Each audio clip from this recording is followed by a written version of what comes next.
थोड़ा सा सविनय अवज्ञा आंदोलन, आरएसएस और मुस्लिम लीग की चर्चा हुई, लेकिन असहयोग आंदोलन के बाद भारत का जो राजनीतिक परिदृश्य था वो बहुत तेजी से बदल गया। 1928 में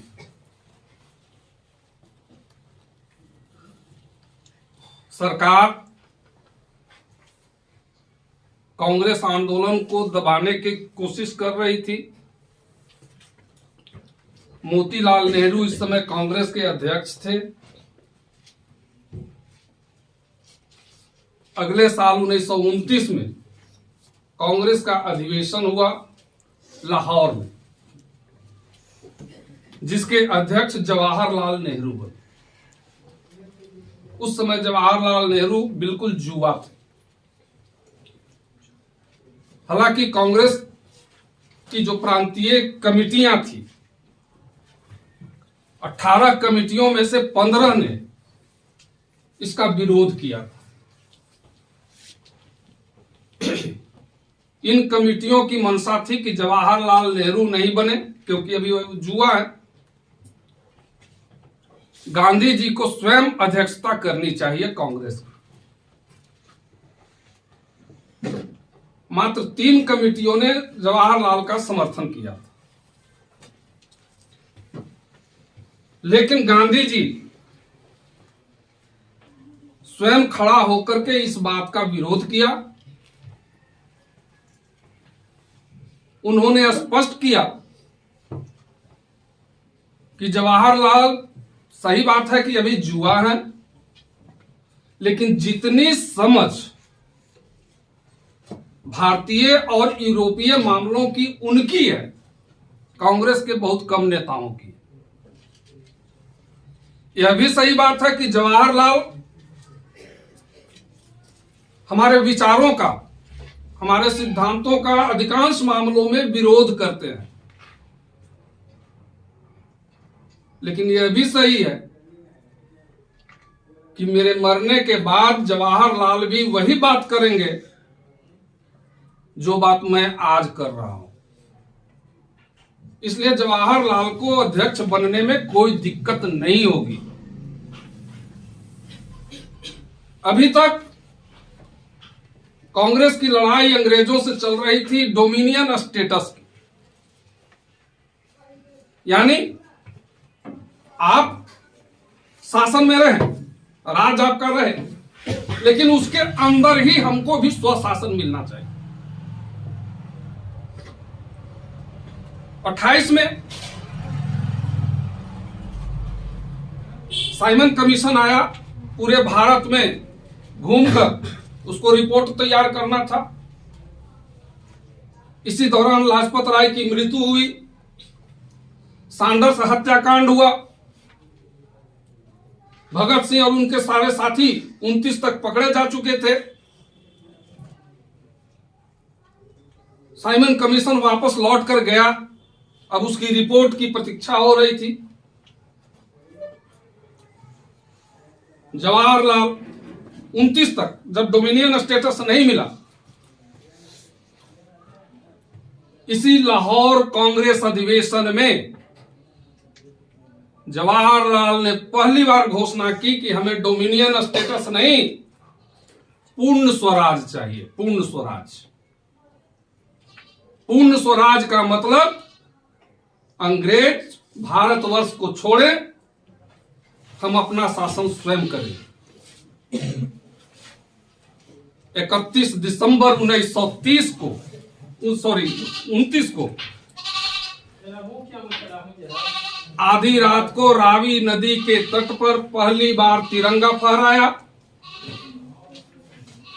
और घोषणा की जवाहरलाल ने कि इस देश में चाहे पुरुष हो, महिला हो, बच्चे हो, जब तक जीवित रहेगा इस तिरंगे को झुकने नहीं देना है।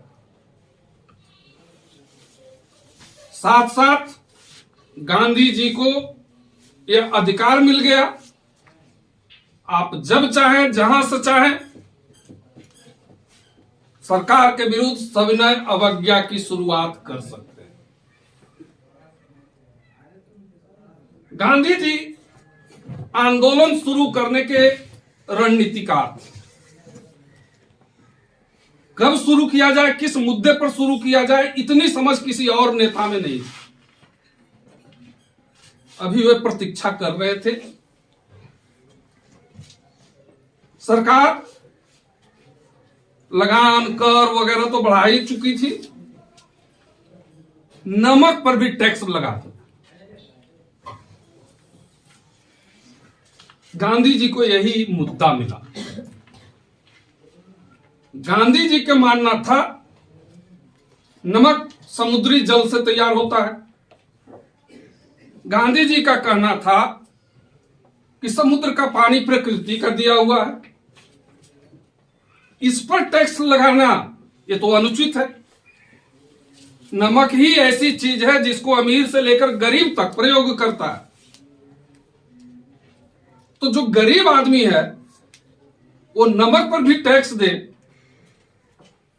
ये तो बहुत ही गलत बात।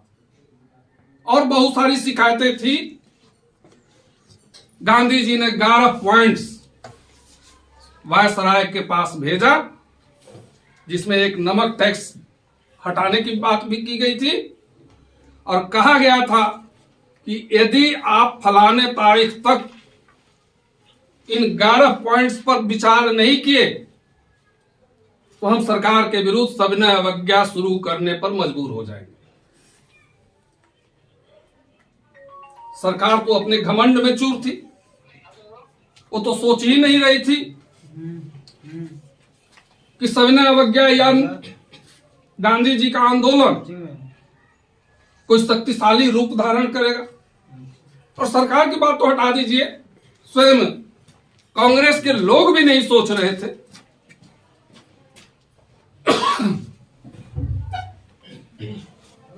सरकार जब उनकी मांगों पर विचार नहीं किया तब अपने साबरमती आश्रम के 78 साथियों के साथ गांधी जी दांडी की ओर निकल गए। दांडी गुजरात में समुद्री तट पर स्थित एक गांव है। गांधी जी की योजना थी कि हम यहीं जाएं और सरकार के नमक कानून को तोड़ें। मात्र 78 साथियों के साथ गांधी जी निकले, लेकिन पूरे रास्ते जैसे जैसे गांधी जी बढ़ते गए, लोगों की भीड़ बढ़ती चली। सड़क के दोनों किनारों पर महिलाएं बैठकर चरखा काटती रहती थी, सूत काटते रहती थी। हर गांव से लोगों का हुजूम जुटता चला गया। 240 मील की यात्रा गांधी जी ने पूरी की और 6 अप्रैल 1930 को एक मुट्ठी समुद्री जल लेकर के नमक कानून तोड़ने की घोषणा की। अभी तक गांधी जी को सरकार ने गिरफ्तार नहीं किया। अब यहां से इस आंदोलन की शुरुआत हो। धीरे धीरे धीरे धीरे यह आंदोलन संपूर्ण देश में फैल गया। असम से लेकर के तमिलनाडु के विद्यारण्य तक इस आंदोलन की पहुंच हो गई। बाल बच्चे, बूढ़े बुजुर्ग, अमीर गरीब, हर कोई सड़कों पर निकल गया नमक कानून तोड़ने के लिए। जहां भी समुद्री किनारा था वहां तो नमक कानून तोड़ा गया। जहां समुद्र नहीं था, जैसे बिहार, यहां चौकीदारी टैक्स के विरुद्ध आंदोलन हुआ। चौकीदार एक तरह से सरकार के जासूस होते थे। जनता जो टैक्स देती थी उसका एक हिस्सा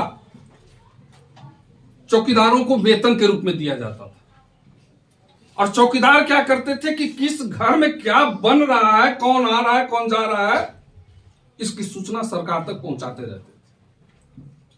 लोगों ने इस चौकीदारी टैक्स के खिलाफ आंदोलन शुरू कर दिया। एक लोक गायिका थी, शायद अब तो रेडियो है नहीं, विंध्यवासिनी देवी, नाम सुना है आप लोगों ने? वो पटना की थी। हर बुधवार को उनका लोकगीत आता था। ये देहाती गीत जो महिलाएं गाती हैं वही गाती थी। विंध्यवासिनी देवी के नेतृत्व में महिलाएं पटना में निकली। वानर सेना, मांजरी सेना, सब कुछ बनाया गया है इसी आंदोलन में।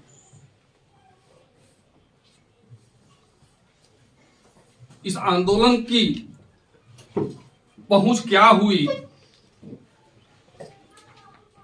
पश्चिमोत्तर में पेशावर, खान अब्दुल गफ्फार खां के नेतृत्व में सारे पठान सड़कों पर निकल गए थे और बिल्कुल अहिंसक ढंग से। स्थिति यहां तक पहुंच गई कि गढ़वाल रेजिमेंट सैनिक जो था, उनको आदेश हुआ इन स्वयंसेवकों पर गोली चलाने का, लेकिन सैनिकों ने इन पर गोली चलाने से इनकार कर दिया। गांधी जी ने घोषणा की, धरसना नमक कारखाने पर हम धावा बोलेंगे। भारतवर्ष में उस समय कुछ नमक कारखाने थे जहां नमक की बोरियां रखी हुई थी, बनाकर नमक बनाकर। निर्णय हुआ कि जो बोरियां वहां तैयार है उसको हम ले जाएंगे। धरसना में सरोजिनी नायडू, जो कांग्रेस की पहली महिला अध्यक्ष बनी, इमाम साहब दक्षिण अफ्रीका में गांधी जी के संघर्ष के सहयोगी थे, इनके नेतृत्व में महिला पुरुष धरसना की ओर चल पड़े। धरसना नमक कारखाने की सुरक्षा के लिए उस समय सरकार की पुलिस लोहे की मूठ लगी हुई डंडा लेकर के तैयार थी। चारों तरफ से घेर दिया गया था उस कारखाने को कंटीले तारों से। इधर कांग्रेस के स्वयंसेवक जत्थे 50 की संख्या में वहां पहुंच गए। मई का महीना, करीब वातावरण में 46 डिग्री फ़ारेनहाइट का तापक्रम। एक जत्था आगे बढ़ता था, उस पर वही लोहे की मूठ वाली लाठी से प्रहार होता था। वो गिर गया, बेहोश हो गया, सर से खून का फवारा निकल रहा है। पीछे वाला जो जत्था होता था उसको अपने रास्ते से किनारे करता था, फिर वो आगे जत्था बढ़ता था। और इस तरह से जत्थे पर जत्थे आगे बढ़ते गए, बेहोश होते गए, मरते गए। किसी का सर टूटा, किसी का हाथ टूटा, लेकिन किसी ने भी अपने हाथ नहीं उठाया अपनी रक्षा के लिए। लास्ट में तो स्थिति यह हो गया कि जत्था कारखाने की ओर न जाकर के रास्ते में बैठ जाता था, पुलिस आए हमको मारे। एक अमेरिकी पत्रकार मिलर इस समय पत्रकारिता कर रहा था भारत में। उसने लिखा है कि 18 देशों में हमने पत्रकारिता की है और एक से एक भयानक दृश्य देखा, जिसमें दंगा, फसाद, हत्या, लूट, रेप, सब कुछ देखा। लेकिन इतना भयावह दृश्य अभी दुनिया में कहीं नहीं हमने देखा था, जिसके सर से खून का फवारा निकल रहा है। इसमें 2 साथी मारे गए, लेकिन किसी भी स्वयंसेवक में आक्रोश नहीं हुआ, अपनी रक्षा के लिए भी हाथ नहीं उठाया। ये होती है अहिंसा की लड़ाई। लास्ट में बार बार दिल्ली से फोन जा रहा था, वायरलेस जा रहा था, इन पर गोली चार्ज करो। लेकिन जो सैनिक थे उन्होंने जवाब दिया सरकार को, हम किस पर गोली चलाएं? यहां तो लोग मरने के लिए तैयार होकर बैठा हुआ है कि मारो। सारे सैनिक लाचार होकर के वापस चले गए। और तब जो स्वयंसेवक बचे थे वे अपने साथियों को लेकर और तैयार जो नमक का बोरा था उसको लेकर के चले। इसी तरह महाराष्ट्र में बडाला नमक कारखाने पर अटैक हुआ, वहां से नमक की बोरियां ले गए सब सारे स्वयंसेवक। महाराष्ट्र में सोलापुर सूती मिल का कारखाना था, जितने मजदूर थे उन्होंने 1 सप्ताह का हड़ताल कर दिया, रेलवे मजदूर हड़ताल कर दिया। आसाम में चाय बागान में काम करने वाले जो मजदूर थे उन्होंने हड़ताल कर दिया। अब सरकार को समझ में नहीं आ रहा था कि हम गांधी जी को गिरफ्तार करें या न करें। शुरू में तो गिरफ्तार नहीं किया, वो तो समझ रहे थे कि गांधी जी का आंदोलन ऐसे ही टांटा फीस हो जाएगा और न गिरफ्तार करोगे तो इसकी जबरदस्त प्रतिक्रिया होगी। गिरफ्तार नहीं किया, जिसका परिणाम हुआ कि देश के चप्पे चप्पे पर यह आंदोलन फैल गया। मणिपुर की रानी गेडी नल्लियू तुम लोग जैसा एक छोटी युवती थी, अपने इलाके की महिलाओं को लेकर के आंदोलन में कूद पड़ी। एकदम युवती 18 साल की वो लड़की, इतना बड़ा आंदोलन खड़ा कर दिया पूर्वोत्तर भारत में कि सरकार को उसे गिरफ्तार करना पड़ा और उसकी लगभग पूरी जवानी गुजर गई जेलों में। जब जवाहरलाल नेहरू की 1947 में सरकार बनी तब रानी गेडी नल्लियू को छोड़ा गया। आप अनुमान लगाइए कि उस समय राष्ट्रवाद की क्या भावना थी भारतीयों में। हमें देश की आजादी चाहिए, लेकिन अहिंसक तरीकों से, गोली का जवाब गोली से नहीं। खैर, अब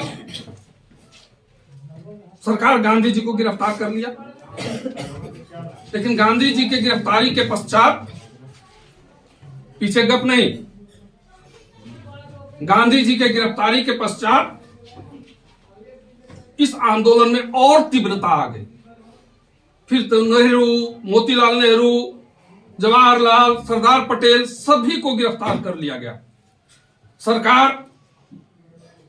पूरी तरह से आंदोलन को कुचलने पर आमदा हो गई। जो जो लोग इस आंदोलन में शामिल थे उनके घर क्या कुर्की जब्ती कर लिया गया, जो भी सामान था जब्त कर लिया गया, यहां तक कि उनकी जमीन जब्त करके या तो बेच दिया गया या सरकार के नियंत्रण में आ गया। आप अनुमान लगाइए कि सरकार किस तरह से आंदोलन को कुचलने पर तैयार थी। सरदार पटेल की विधवा मां 80 वर्ष की अवस्था में जब खाना पका रही थी, पुलिस वहां भी पहुंची, उनके सारे बर्तन को फेंक दिया, उन बर्तनों में मिट्टी का तेल डाल दिया, उनके घर को तहस नहस कर दिया।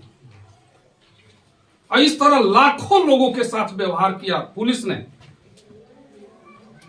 लेकिन आंदोलन दबने का नाम नहीं ले रहा। तब सरकार को लगा कि अब बिना बातचीत के बात संभव नहीं होगी। इंग्लैंड से आदेश हुआ, इस समय वायसराय लॉर्ड इरविन थे, ये अब कांग्रेस के साथ बातचीत कीजिए। बातचीत हुआ। इसी दौर में एक गोलमेज सम्मेलन आयोजित हुआ। जब साइमन कमीशन वापस लौट कर गया, इंग्लैंड की संसद में रिपोर्ट रखा, उस रिपोर्ट पर विचार करने के लिए निर्णय हुआ कि एक राउंड टेबल कॉन्फ्रेंस हो जिसमें भारत के सभी राजनीतिक दलों के लोग शामिल। कांग्रेस ने इसका बहिष्कार कर दिया, लेकिन सिखों के प्रतिनिधि थे, अंबेडकर साहब हमारे थे, या हिंदू महासभा के लोग थे, ये लोग गए। लेकिन वह गोलमेज सम्मेलन असफल हो, इसलिए कि कांग्रेस उसमें शामिल नहीं। यह सम्मेलन उसी तरह से था जैसे राम के बिना रामलीला का आयोजन। राम ही ना हो, कोई कहे कि हम रामलीला आयोजित कर रहे हैं, यह कैसे संभव होगा। कांग्रेस इसका बैकआउट किया था। खैर, इरविन साहब अब गांधी से समझौता करने के लिए तैयार हो गए। लेकिन गांधी जी रवदा जेल में भर्ती थे, बंदी थे। अब उनको तैयार कैसे किया जाए समझौता के लिए। तो मोतीलाल नेहरू, जवाहरलाल नेहरू को ट्रांसफर किया गया नैनी जेल से वहां एरौदा जेल में, ताकि आप गांधी जी को समझाइए। और भी लोग आए, गांधी जी तैयार हो गए कि ठीक हम समझौता करें। यही था गांधी इरविन पैक्ट, जिसको दिल्ली समझौता के नाम से भी जाना जाता है। गांधी जी जो शर्त रखे थे, उस शर्त में निम्न बातें थी।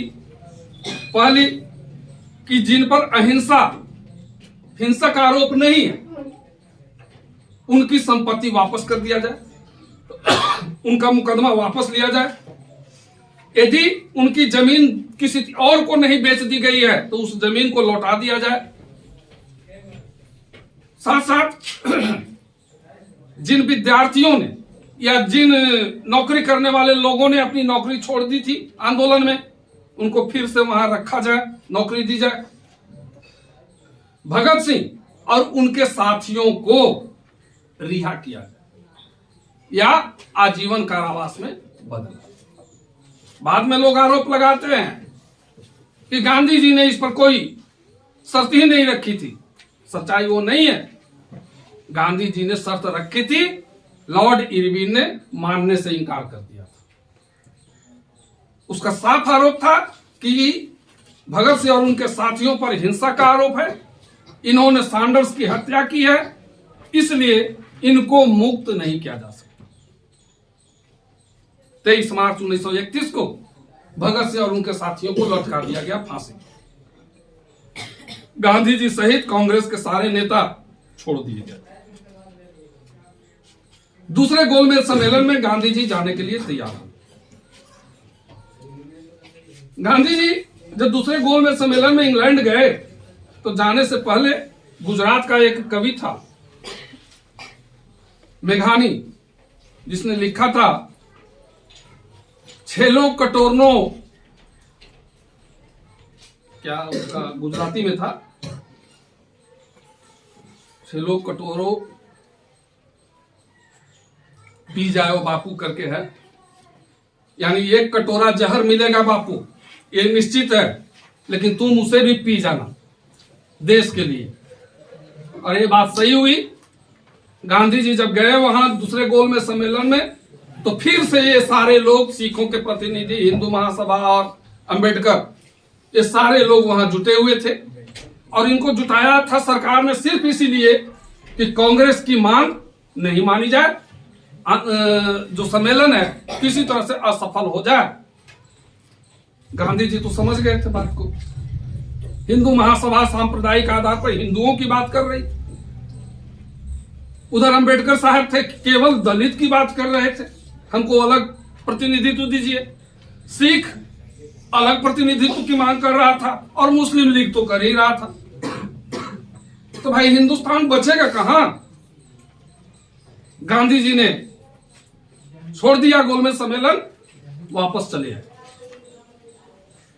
आने के साथ यहां एक सांप्रदायिक पंचायत आया, जिसको मैकडोनाल्ड अवार्ड कहते हैं। फिर 34 तक किसी तरह से ये आंदोलन चला, आंदोलन सविनय अवज्ञा, वापस ले लिया गया। 37 में जाकर एक कानून आया, जिसके तहत निर्णय यह हुआ कि भारतीय भी जो राजनीतिक दल हैं वो प्रांतीय इलेक्शन में शामिल हो सकते। 37 में ही इलेक्शन हुआ, 1935 में ये आया एक्ट और 37 में इलेक्शन हुआ। 8 राज्यों में कांग्रेस की सरकार बनी। इधर बंगाल और सिंध, यहां पर मुस्लिम लीग की सरकार, मिला जुला। देखिए, हमारा जो मकसद है आपको यह बताना, जो बहुत लोग आपको कन्विंस करते हैं कि कांग्रेस ने देश को बांट दिया, गांधी नेहरू ने देश को बर्बाद कर दिया, बांट दिया। कैसे हम वहां बंटवारे की ओर पहुंच रहे हैं, केवल एक बताना मेरा मकसद है। अदरवाइज आपकी किताब के अनुसार हिस्ट्री खत्म हो गया आज यहीं से। जब ये सरकारें बनी तो ये चलने वाली सरकार नहीं। 2 ही साल के बाद 1939 में द्वितीय विश्व युद्ध की शुरुआत हो गई। कांग्रेस का कहना था कि हम इस युद्ध में शामिल नहीं होंगे। सरकार बिना कांग्रेस की सहमति के घोषणा कर दिया कि हमको कांग्रेस का और देश का, भारतवर्ष का समर्थन प्राप्त है। किसी से उसने सलाह नहीं लिया था। दूसरी बात, जो गवर्नर थे वो ब्रिटिश समर्थक थे। सरकार या मुख्यमंत्री, उस समय प्रधानमंत्री कहा जाता था, जो प्रधानमंत्री थे राज्यों के, वो कांग्रेस के थे। गवर्नर अंग्रेजों के थे। दिक्कत हो रही थी सरकार चलाने में। प्रशासन चलाना है कांग्रेस को और वित्त विभाग है गवर्नर के पास, इनकी सहमति से हमको वित्त मिलेगा। सरकार चलाने में काफी दिक्कतें आ रही थी। जैसे ही भारत सरकार ने, अंग्रेज सरकार ने घोषणा कर दी कि भारत का समर्थन हमें द्वितीय विश्व युद्ध में, कांग्रेस ने निर्णय लिया कि हम इस सरकार को समर्थन नहीं देंगे। जो भी प्रांतीय सरकारें हैं वो त्याग पत्र दे दें। 8 राज्यों के जो कांग्रेस सरकार थी त्याग पत्र दे दिया। बिहार में उस समय श्री कृष्ण सिंह थे, जिसको श्री बाबू कहते हैं, ये उस समय प्रधानमंत्री थे, त्याग पत्र दिया। बंगाल और सिंध यहां त्याग पत्र नहीं दिया गया। ये मुस्लिम लीग के समर्थक पार्टियां। सिंध की सरकार में हिंदू महासभा के 3 लोग थे सदस्य। भाई सुन लो जरा, तू लोग गप मत करो।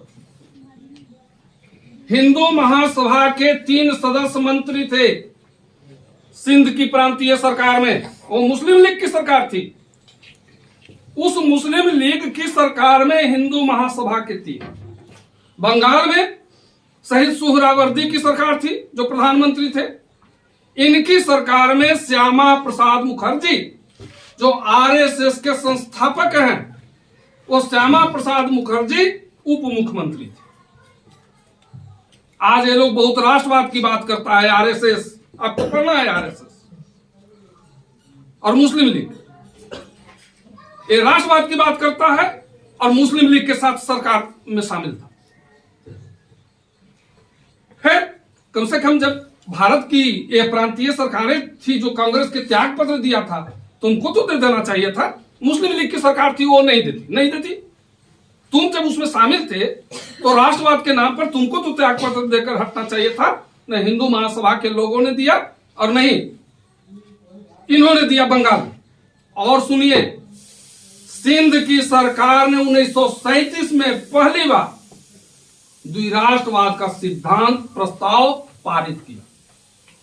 द्विराष्ट्रवाद का मतलब हिंदू और मुसलमान दोनों अलग राष्ट्र है। ये पहली बार, जो आम लोग जानते हैं कि 1940 में मोहम्मद अली जिन्ना ने लाहौर प्रस्ताव में पारित किया था, नहीं, ये 37 में पारित हुआ था पहली बार, और वो अभी सिंध की सरकार में। द्विराष्ट्रवाद के सिद्धांत प्रस्ताव पारित होने के बावजूद हिंदू महासभा के लोगों ने त्याग पत्र नहीं दिया। फिर वीर सावरकर का नाम सुना है? सुना है कि नहीं? और तुम लोग नहीं सुने हो? धन्यवाद। रोज सावरकर के नाम पर डिबेट चलते रहता है टीवी में, और कुछ नहीं चलता है। तुमको नौकरी लगेगी कि नहीं लगेगी, तुमको शिक्षा मिलेगी कि नहीं मिलेगी, कॉलेज बंद हो रहा है, स्कूल बंद हो रहा है, चिकित्सा की सुविधा है कि नहीं, इस पर कहीं कोई चर्चा नहीं होगी। चर्चा होगी यही हिंदू मुसलमान की। तो कम से कम सावरकर का नाम डिबेट। तुम लोग टीवी देखते हो? अच्छा, तो क्या देखते हो?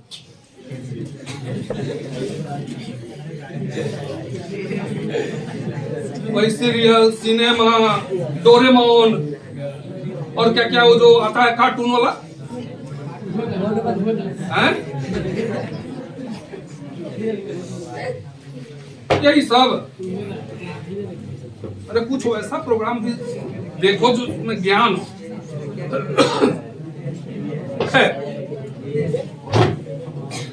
शुरू के क्रांतिकारियों में सावरकर भी थे, जैसा 2-4 लाइन बता देते हैं इनके बारे में।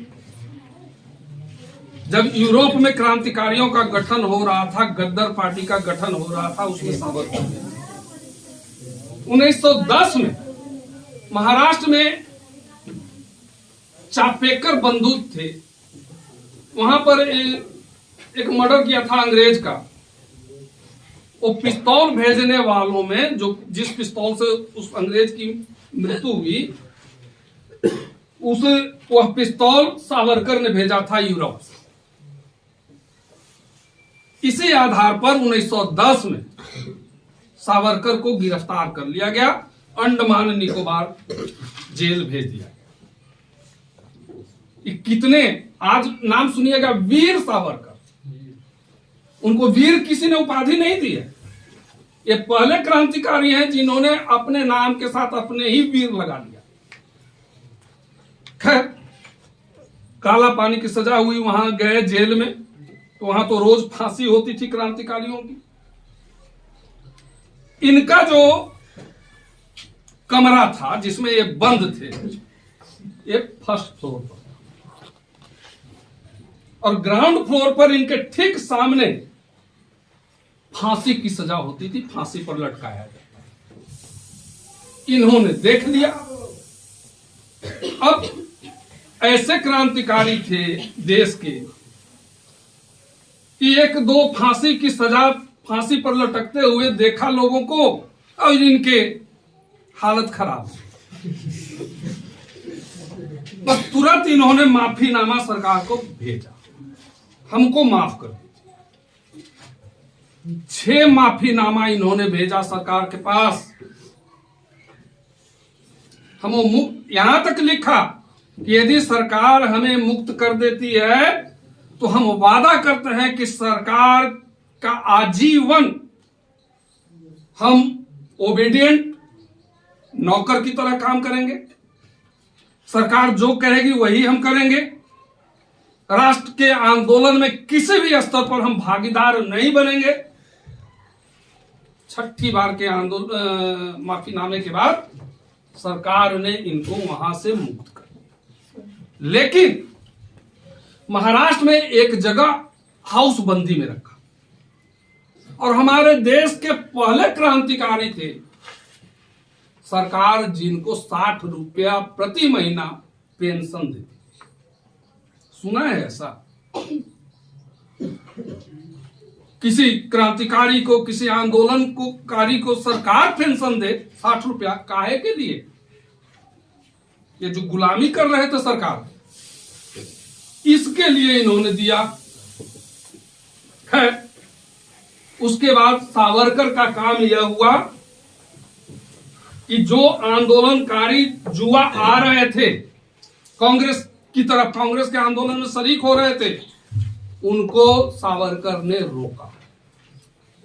यहां तक कि द्वितीय विश्व युद्ध के दौरान आजाद हिंद फौज, सुभाष चंद्र बोस जब अपनी आजाद हिंद फौज को लेकर के जापानी सेना के साथ भारत की ओर बढ़े, पूर्वोत्तर भारत में पहुंच गए, तब यही सावरकर थे जो गांव-गांव में घूम करके युवाओं को तैयार कर रहे थे कि आजाद हिंद फौज का विरोध करें और सरकार का साथ।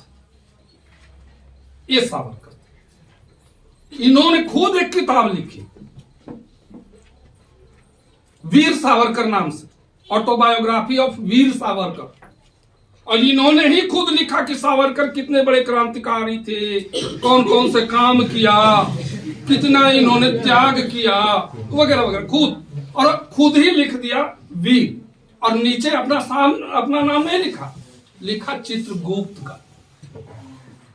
यह बताने के लिए कि लोग पढ़ेगा तो समझेगा कि चित्रगुप्त कोई तीसरा आदमी होगा। खैर, उन्हीं की किताब 2013 में जब निकली, जो प्रकाशक था इस बात को डिस्क्लोज कर दिया।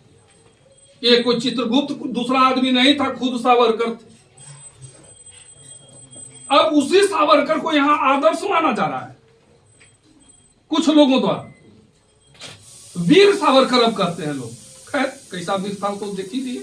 एक वीर था हमारा भगत सिंह, राजगुरु सुखदेव, चंद्रशेखर आजाद, जो लड़ते हुए शहीद होना स्वीकार कर लिया, फांसी पर चढ़ना स्वीकार कर लिया, लेकिन अंग्रेजों की गुलामी स्वीकार नहीं किया।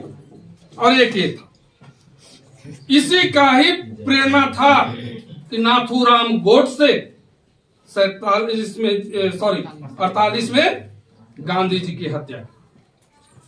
यही गुरु था नाथूराम गोडसे का। खैर,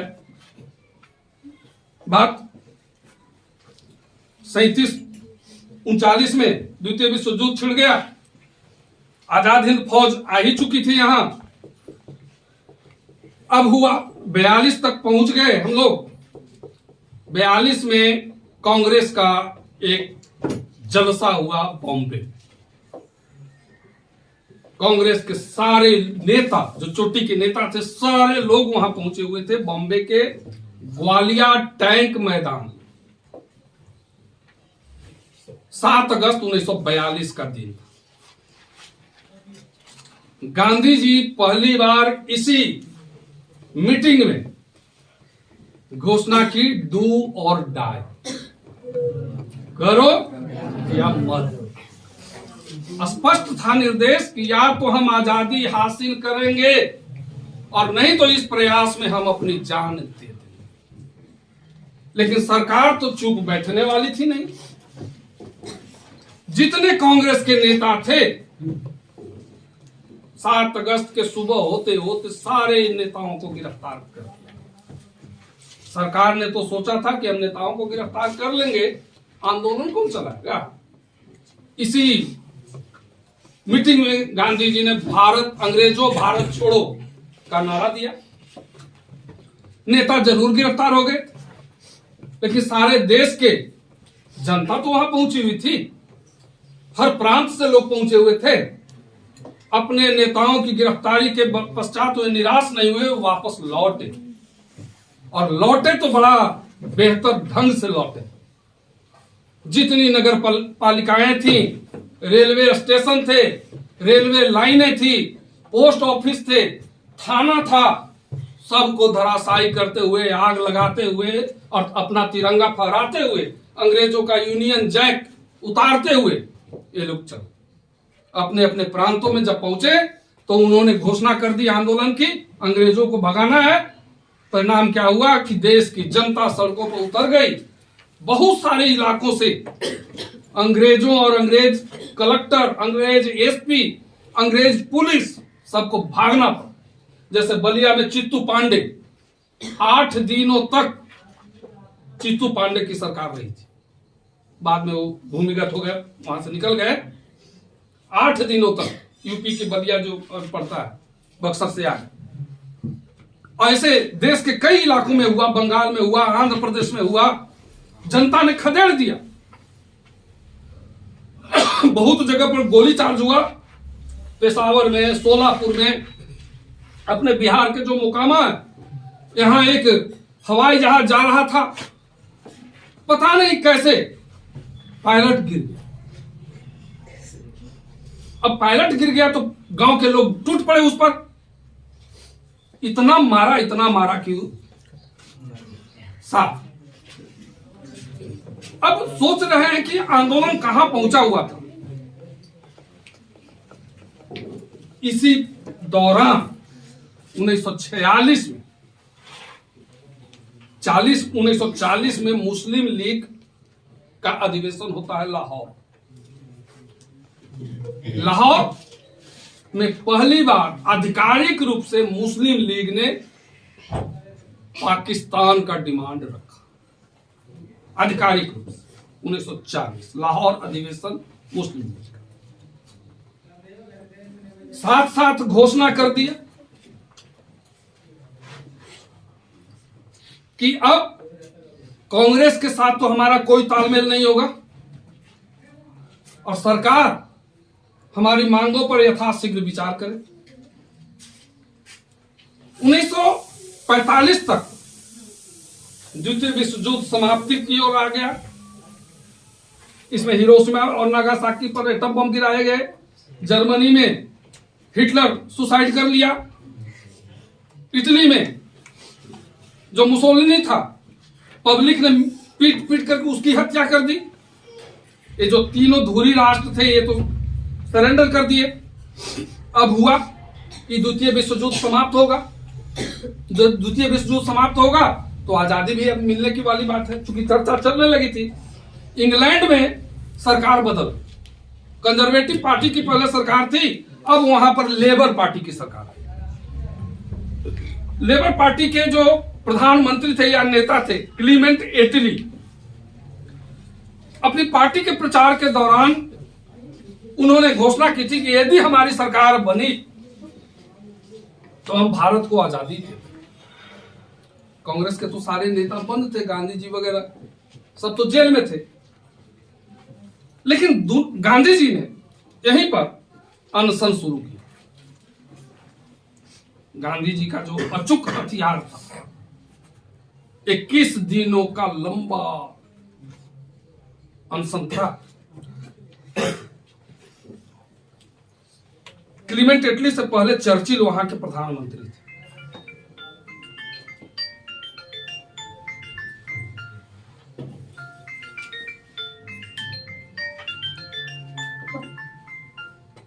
चर्चिल ने घोषणा कर दिया था, हम किसी भी स्तर पर गांधी के साथ समझौता नहीं।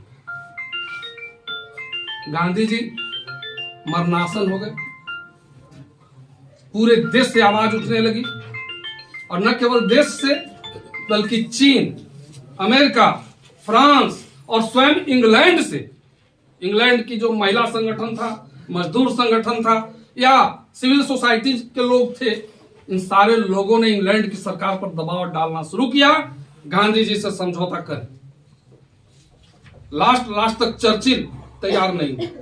गांधी जी जब मरणासन हो गए तो चर्चिल ने अपने वायसराय को खबर दिया कि उनका दाह संस्कार के लिए सब तैयारी करके रखो। यानी मर जाते हैं तो तुरंत उनको जला दो, लेकिन समझौता नहीं करेंगे। जब पूरे विश्व से दबाव बनना शुरू हुआ तब चर्चिल को लगा कि नहीं, अब समझौता करना ही पड़ेगा। और हालांकि समझौता नहीं किया, लेकिन गांधी जी मरने वाले थोड़े, 21 दिन के बाद उठ के बैठ गए। उनका तो एक अचूक हथियार था। अब सोचते हैं कैसा शख्स था, आदमी कैसा था। 21 दिन तक बिना अन्न बिना जल के कैसे रह जाते है। तुम लोग एक आध दिन सहती हो, हाँ सहती हो। कुछ क्या क्या तुम लोगों का पर्व त्योहार होता है? नहीं, तुम लोग तो धर्म के नाम पर 2-4 दिन भी सह लेती हो। मोक्ष जाना है, स्वर्ग जाना है, भगवान हम ही पर खुश होंगे। नहीं, देखते हैं लोगों का। तुम लोग कुछ और काम करो या ना, सुबह उठ करके एगो डलिया उठाओगी, फूल पत्ती कहीं से नोचेगी, पहुंच जाएगी मंदिर। वहीं धक्का मुक्की हो रहा, तारा उपरी हो रहा। पहले हम जल चढ़ाएंगे, पहले हम जल चढ़ाएंगे। खैर, इसलिए कि पहले ही वरदानवा जो मिलेगा शंकर भगवान से, वो हम ही को मिलेगा। नहीं होता है ना। लेकिन जो सहते हैं लोग, उपवास जो करते हैं, 1-2 दिन उपवास करने के बाद, सबसे साधारण सी चीज बता रहे, छठ के दिन हमारे घर की महिलाएं उपवास करती है ना, 2 दिन। तीसरा दिन उनका चेहरा गजब हो जाता। अच्छा, गांधी जी ही नहीं, इन लोगों का निर्माण भी एक विशेष अणु से हुआ। कुछ भी हो जाए, लेकिन मर भी जाएगी तो कोई बात नहीं है, उपवास नहीं टूटना। छठ में बहुत सारी महिलाओं की हालत खराब है। किसी को डिसेंट्री हो गया, किसी को डायरिया हो गया, किसी को कुछ हो गया। अब उनको कहिए कि चलिए हॉस्पिटल में पानी चढ़वा देते हैं तुरंत, न तो बड़ा खतरा हो जाएगा। तो क्या बोलेगी, जवाब देगी आपको, छोड़ो ना, जे भगवान की कृपा होती है। भगवान पर इतना डिपेंडेंसी कोई हो ही नहीं सकता है भाई। इसीलिए हम कहते हैं कि कुछ विशेष पदार्थों से महिलाओं का निर्माण होता है। खैर, गांधी जी उठ गए, 21 दिन तक उन्होंने भी उपवास किया। चर्चिल ऐसे देखते ही रह गया, तो सोच रहा था कि गांधी तो अब गया, लेकिन गांधी फिर से आ गया। अब वहां सरकार बन गई इटली की। इटली ने घोषणा कर दी 48 तक, 3 जून 48 तक देश भारतवर्ष को हम स्वतंत्रता दी। अब मुस्लिम लीग को चिंता हो गई कि अरे भाई 48 तक देश मुक्त हो जाएगा, भारत को स्वतंत्रता मिल जाएगी, लेकिन पाकिस्तान का क्या होगा। तब उन्होंने 16 एक डेडलाइन दिया सरकार को, 16 अगस्त 1946 तक पाकिस्तान की मांग नहीं मानी गई तो हम प्रत्यक्ष कार्यवाही दिवस, डायरेक्ट एक्शन डे घोषित कर। अभी तक सरकार पाकिस्तान मानने के लिए तैयार नहीं थी। वायसराय आ गए थे उस समय लॉर्ड माउंटबेटन। लॉर्ड माउंटबेटन ने जो परिस्थितियां देखी, एक तरफ हिंदू महासभा और दूसरी तरफ मुस्लिम लीग सांप्रदायिक आग में देश को झोंकने के लिए प्रयासरत थे। 16 अगस्त 1946 तक लॉर्ड माउंटबेटन पाकिस्तान की मांग पर विचार ही नहीं किया। परिणाम क्या हुआ? अपने घोषणा के अनुसार मोहम्मद अली जिन्ना, मुस्लिम लीग के संस्थापक, मुस्लिम लीग के नेता, प्रत्यक्ष कार्यवाही दिवस की घोषणा कर दी। 16 अगस्त 1946 को कलकत्ता में 5000 मुसलमानों की हत्या हुई। कोई गली चौराहा नहीं था जिस पर मुस्लिम व्यक्ति का लाश नहीं पड़ा हुआ था। इसकी प्रतिक्रिया नोआखाली में हुई, जहां लगभग 5000 हिंदुओं की हत्या हुई। और यह आग अब नोआखाली और कलकत्ता तक नहीं रह गया, इस आग का फैलाव देश के अन्य हिस्सों में हो गया।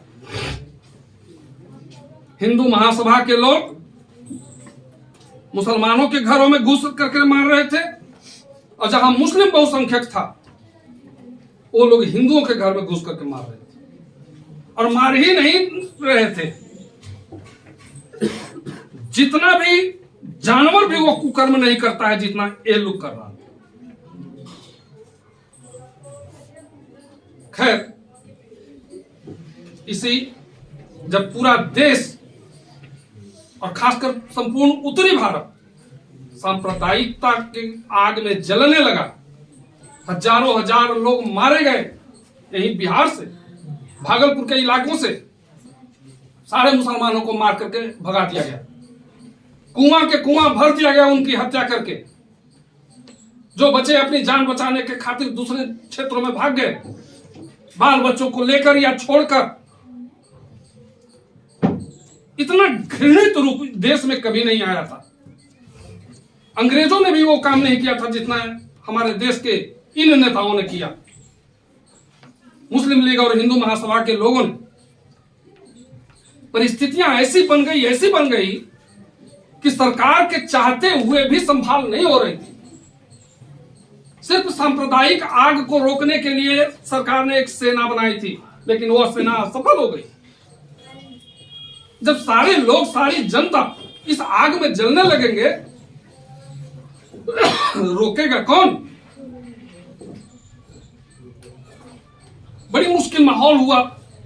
लॉर्ड माउंटबेटन को अब समझ में आया कि अब देश को अक्षुण्ण नहीं रखा जा सकता, देश को बांटना ही पड़ेगा। और तब सबसे पहले वे सरदार पटेल से मिले। सरदार पटेल को लॉर्ड माउंटबेटन ने समझाया कि अब देश बांटना पड़ेगा आपको, वरना गृह युद्ध की ओर आप जा रहे हैं।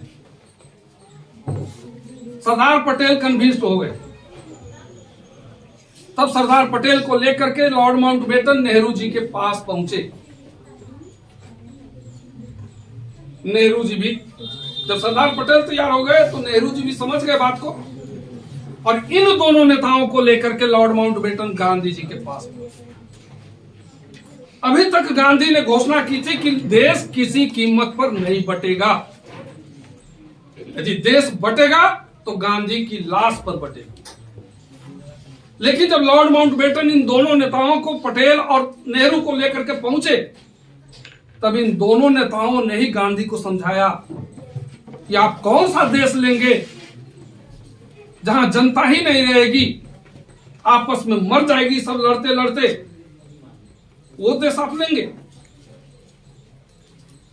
गांधी जी इस समय करीब करीब 88-89 साल की उम्र हो गई थी। आप अनुमान लगा लें अब ये बुढ़ा क्या करता। मजबूर इसके दो हाथ थे, सरदार पटेल और पंडित नेहरू। जब इन्होंने सरेंडर कर दिया, इन्होंने सलाह दिया गांधी को कि अब देश बांटना पड़ेगा, गांधी जी कहे कि जैसा तुम लोग उचित समझ रहे हो तो करो। बिना मन से गांधी हामी भर दिए। देश बट गया। 14 अगस्त 1947 को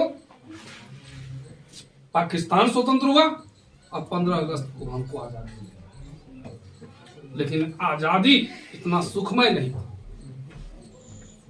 जिस आजादी के लिए बरसों से हमारे देश की पुरुष नारी बाल बच्चे लड़ते हुए मारे गए, शहीद हुए, सब कुछ त्याग दिया, सब कुछ न्यौछावर हो गया आजादी के लिए, आज वह आजादी हासिल हुई। लेकिन इतना शांति प्रिय ढंग से नहीं मिली थी। लाहौर में और इधर पंजाब में जो सांप्रदायिकता की आग लगी थी वो अभी नहीं बुझी थी। ट्रेन लाशें जा रही थी इधर से और ट्रेन लाश उधर से आ रही थी। आप अनुमान लगाओ थोड़ा सा, मां को टुकड़ा टुकड़ा काट दिया गया और उसका 6 महीने का बच्चा उसकी छाती से दूध पीने के लिए उस ट्रेन में दौड़ रहा है। उसको क्या पता है कि मेरी मां मरी हुई है कि कटी हुई है। गर्भवती महिलाओं को टुकड़ा टुकड़ा काटा गया था। 6 महीना साल भर के बच्चे को इसी तरह से काट करके फेंका गया था। बुजुर्गों को, महिलाओं को, बच्चों को, न जाने कितनी महिलाओं के साथ सामूहिक रेप हुआ, दोनों तरफ, चाहे इधर हो या उधर हो, और दोनों तरफ से लाशें भर भर करके ट्रेन आ रही थी और जा रही थी। क्या माहौल होगा, थोड़ा सा आप कल्पना कर सकते हैं। यही माहौल था जिसमें हमें आजादी मिली थी, देश को बांटना पड़ा था। इसी माहौल गांधी, नेहरू, पटेल, ये सारे लोग आजादी के जश्न नहीं मना रहे थे। सारे अपने अपने क्षेत्रों में, गांधी जी नोआखाली में थे, उसके बाद कलकत्ता आए, फिर दिल्ली में नेहरू ने मोर्चा संभाल रखा था। जो लोग पाकिस्तान की तरफ से हिंदू भाग करके आए थे, जहां तहां बसे हुए थे, उनमें एक अलग आक्रोश था। होना भी स्वाभाविक था। उनकी पत्नी मारी गई, उनके बाल बच्चे मारे गए, उनके बच्चियों के साथ रेप हुआ। पूरे देश में अजीब माहौल पैदा कर दिया था लोगों ने। गांधी, नेहरू, सारे लोग परेशान इसको दबाने में। खैर, देश की बहुत सारी जनता ने जश्न मनाया अपनी आजादी का। बहुत दिन लगा इस दंगे को दबाने में, शांत करने में। आजादी मिली, लेकिन जनवरी 48 तक पहुंचते पहुंचते हमारे देश के कुछ गुंडे कहिए उनको, जिनको लग रहा था कि मुसलमानों ने इस देश को बर्बाद कर दिया और गांधी उसके सपोर्टर थे, उन्होंने जाकर के 30 जनवरी 1948 को गांधी की हत्या कर दी। गांधी शांत हो। यहीं से अब हमारी आजादी की लड़ाई जो थी वो समाप्त। गांधी जी के साथ बहुत संक्षेप में हमको बताना पड़ा, चूंकि आपको तो उधर पढ़ना भी नहीं है, आजाद हिंद फौज नहीं पढ़ना है, या मुस्लिम लीग वगैरह, हिंदू महासभा, ये सब भी है तो बड़ी संक्षेप में चर्चा है। भारत छोड़ो आंदोलन नहीं पढ़ना है। किसी तरह से हम आपको वहां तक पहुंचाए। तो यही लड़ाई थी, यही स्वतंत्रता संग्राम था, यही भारत का राष्ट्रवाद था। अब इसको आप लोग पढ़ें।